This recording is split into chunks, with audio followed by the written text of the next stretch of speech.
गायत्री सूक्ष्म शक्तियों का स्रोत है। अजर अमर परमात्मा की एक से अधिक हो जाने की इच्छा हुई। उसकी यह इच्छा ही शक्ति बन गई। इस इच्छा स्फूर्णा या शक्ति को ही ब्रह्म पत्नी कहते हैं। इस प्रकार ब्रह्म एक से दो हो गया। अब उसे लक्ष्मी नारायण, सीता राम, राधे श्याम, उमा महेश, शक्ति शिव, माया ब्रह्म, प्रकृति परमेश्वर आदि नामों से पुकारा जाने लगा। इस शक्ति के द्वारा अनेक पदार्थों तथा प्राणियों का निर्माण होना था।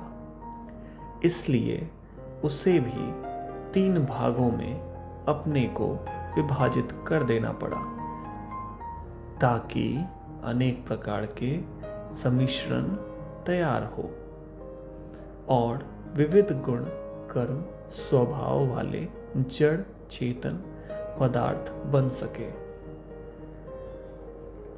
ब्रह्म शक्ति के ये 3 टुकड़े सत रज तम इन 3 नामों से पुकारे जाते हैं। सत का अर्थ है ईश्वर का दिव्य तत्व, तम का अर्थ है निर्जीव पदार्थों में परमाणुओं का अस्तित्व, रज का अर्थ है जड़ पदार्थों में ईश्वरीय दिव्य तथा सम्मिश्रित से उत्पन्न हुई आनंददायक चैतन्यता। ये 3 तत्व स्थूल सृष्टि के मूल कारण हैं। इनके उपरांत स्थूल उपादान के रूप में मिट्टी, पानी, हवा, अग्नि, आकाश ये 5 स्थूल तत्व और उत्पन्न होते हैं। इन तत्वों के परमाणुओं तथा उनकी शब्द, रूप, रस, गंध, स्पर्श तन्मात्राओं द्वारा सृष्टि का सारा कार्य चलता है। प्रकृति के 2 भाग हैं। सूक्ष्म प्रकृति जो शक्ति के प्रवाह के रूप में प्राण संचार के रूप में कार्य करती है, वह सत रज तममयी है। स्थूल प्रकृति जिसे दृश्य पदार्थों का निर्माण एवं उपयोग होता है, परमाणुमयी है। यह मिट्टी, पानी, हवा आदि स्थूल पंच तत्वों के आधार पर अपनी गतिविधि जारी रखती है। तो ये जो बताया गया हमें कि पहले एक ब्रह्म था, उसकी स्फूर्णा से आदि शक्ति का आविर्भाव हुआ और हम इन्हीं आदि शक्ति को गायत्री के नाम से जानते हैं। जैसे ब्रह्म ने अपने 3 भाग कर लिए। सत जिसे हम ह्रीं या सरस्वती कहते हैं, रज जिसे हम श्रीम या लक्ष्मी कहते हैं, तम जिसे हम क्लीम या काली कहते हैं। वस्तुतः सत और तम 2 ही विभाग हुए थे। इन दोनों के मिलने से जो धरा उत्पन्न हुई वह रज कहलाती है। जैसे गंगा यमुना जहाँ मिलती हैं, वहाँ उनकी मिश्रित धारा को सरस्वती कहते हैं। सरस्वती वैसे कोई पृथक नदी नहीं है। जैसे इन 2 नदियों के मिलन से सरस्वती हुई, वैसे ही सत और तम के योग से उत्पन्न रज हुआ। यह त्रिधा प्रकृति कहलाई। अद्वैत, द्वैत, त्रैतवाद का बहुत झगड़ा सुना जाता है। वस्तुतः समझने का अंतर मात्र है। ब्रह्म, जीव, प्रकृति यह तीनों ही अस्तित्व में है। पहले एक ब्रह्म था, यह ठीक है, इसलिए अद्वैत भी ठीक है। पीछे ब्रह्म और शक्ति अर्थात प्रकृति 2 हो गए, इसलिए द्वैत भी ठीक है। प्रकृति और परमेश्वर के संस्पर्श से जो रसानुभूति और चैतन्यता मिश्रित रज सत्ता उत्पन्न हुई वह जीव कहलाई। इस प्रकार त्रैतवाद भी ठीक है। मुक्ति होने पर जीव सत्ता नष्ट हो जाती है। इससे भी यह स्पष्ट है कि जीवधारी की जो वर्तमान सत्ता मन, बुद्धि, चित्त, अहंकार के ऊपर आधारित है वह एक मिश्रण मात्र है।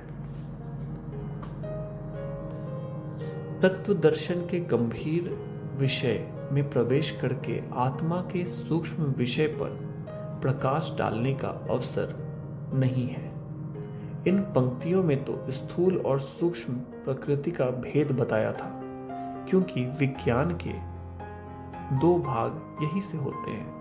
मनुष्य की द्विधा प्रकृति से बनती है। पंच तत्वों द्वारा काम करने वाली स्थूल प्रकृति के अन्वेषण में करने वाले मनुष्य भौतिक विज्ञान कहलाते हैं। उन्होंने अपने बुद्धि बल के पंच तत्वों के भेद उपभेदों को जानकर उनसे अनेक लाभदायक साधन प्राप्त किए। रसायन, कृषि, विद्युत, वाष्प, शिल्प, संगीत, भाषा, साहित्य, वाहन, गृह निर्माण, चिकित्सा, शासन, खगोल विद्या, अर्थशास्त्र, दर्शन, भू परिशोध आदि अनेक प्रकार के सुख साधन खोज निकाले और रेल, मोटर, तार, डाक, रेडियो, टेलीविजन, फोटो आदि विविध वस्तुएं बनाने के बड़े बड़े यंत्र निर्माण किए।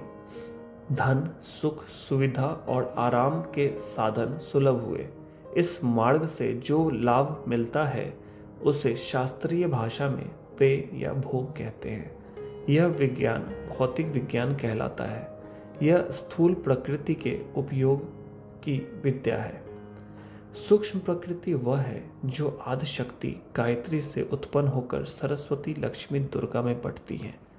यह सर्वव्यापिनी शक्ति निर्झरणी पंच तत्वों से कहीं अधिक सूक्ष्म है। जैसे नदियों के प्रवाह में जल की लहरों पर वायु का आघात होने के कारण कल कल में मिलती जुलती ध्वनियाँ उठा करती हैं, वैसे ही सूक्ष्म प्रकृति की शक्ति धाराओं के 3 प्रकार की शब्द ध्वनियाँ उठती हैं। सत प्रवाह में हृम, रज प्रवाह में श्रिम, तम प्रवाह में क्लिम शब्द का मिलता जुलता ध्वनि उत्पन्न होता है। उससे भी सूक्ष्म ब्रह्म का ओमकार ध्वनि प्रवाह है। नाद योग की साधना करने वाले ध्यान मग्न होकर इन ध्वनियों को पकड़ते हैं और उनका सहारा पकड़ते हुए सूक्ष्म प्रकृति को भी पार करते हुए ब्रह्म सायुज्य तक जा पहुंचते हैं। प्राचीन काल में हमारे पूर्वजों ने, ऋषियों ने अपने तीक्ष्ण दृष्टि से विज्ञान के इस सूक्ष्म तत्व को पकड़ा था। उसी की शोध में और सफलता में अपनी शक्तियों को लगाया था। फलस्वरूप वे वर्तमान काल के यशस्वी भौतिक विज्ञान की अपेक्षा अनेक गुना लाभों से लाभान्वित होने में समर्थ हुए थे। वे आदि शक्ति के सूक्ष्म शक्ति प्रवाहों पर अपना अधिकार स्थापित करते थे। यह प्रकट तथ्य है कि मनुष्य के शरीर में अनेक प्रकार की शक्तियों का आविर्भाव होता है। हमारे ऋषिगण योग साधना के द्वारा शरीर के विभिन्न भागों में छिपे पड़े हुए शक्ति केंद्रों को, चक्रों को, ग्रंथियों को, मातृकाओं को, ज्योतियों को, भ्रमरों को जगाते थे और उस जागरण से जो शक्ति प्रवाह उत्पन्न होता था उसे आदि शक्ति के त्रिविध प्रवाहों में से जिसके साथ आवश्यकता होती थी उससे संबंधित कर देते थे। जैसे रेडियो का स्टेशन और ट्रांसमीटर यंत्र से संबंध स्थापित कर दिया जाता है, तो दोनों की विद्युत शक्तियां समश्रेणी होने के कारण आपस में संबंधित हो जाती है तथा उन स्टेशनों के बीच आपसी वार्तालाप का संवाद का आदान प्रदान का सिलसिला चल पड़ता है। इसी प्रकार साधना द्वारा शरीर के अंतर्गत छिपे हुए और तंद्रित पड़े हुए केंद्रों का जागरण करके सूक्ष्म प्रकृति के शक्ति का प्रवाहों से संबंध स्थापित हो जाता है, तो मनुष्य और आदि शक्ति आपस में संबंधित हो जाते हैं। इस संबंध के कारण मनुष्य के आदि शक्ति के गर्भ में भरे हुए रहस्यों को समझने लगता है और अपनी इच्छा अनुसार उनका उपयोग करने में लाभान्वित हो सकता है। क्योंकि संसार में जो कुछ है वह सब आदि शक्ति के भीतर है, इसलिए वह संबंधित व्यक्ति भी संसार के सब पदार्थों और साधनों को अपना संबंध स्थापित कर सकता है। वर्तमान काल के वैज्ञानिक पंच तत्वों की सीमा तक सीमित स्थूल प्रकृति के साथ संबंध स्थापित करने के लिए बड़ी बड़ी कीमती मशीनों को विद्युत, वाष्प, गैस, पेट्रोल आदि का प्रयोग करके कुछ आविष्कार करते हैं और थोड़ा सा लाभ उठाते हैं। यह तरीका बड़ा श्रम साध्य, कष्ट साध्य, धन साध्य और समय साध्य है। उसमें खराबी, टूट फूट और परिवर्तन की खटपट भी आए दिन लगी रहती है। उन यंत्रों की स्थापना, सुरक्षा और निर्माण के लिए हर समय काम जारी रखना पड़ता है तथा उनका स्थान परिवर्तन तो और भी कठिन होता है। यह सब झंझट भारतीय योग विज्ञान के विज्ञानवेत्ताओं के सामने नहीं थे। वे बिना किसी यंत्र की सहायता के, बिना संचालक, विद्युत, पेट्रोल आदि के केवल अपने शरीर के शक्तियों के केंद्रों का संबंध सूक्ष्म प्रकृति से स्थापित करके ऐसे आश्चर्यजनक कार्य लेते थे जिनकी संभावना तक को आज के भौतिक विज्ञान समझने में समर्थ नहीं हो पा रहे हैं।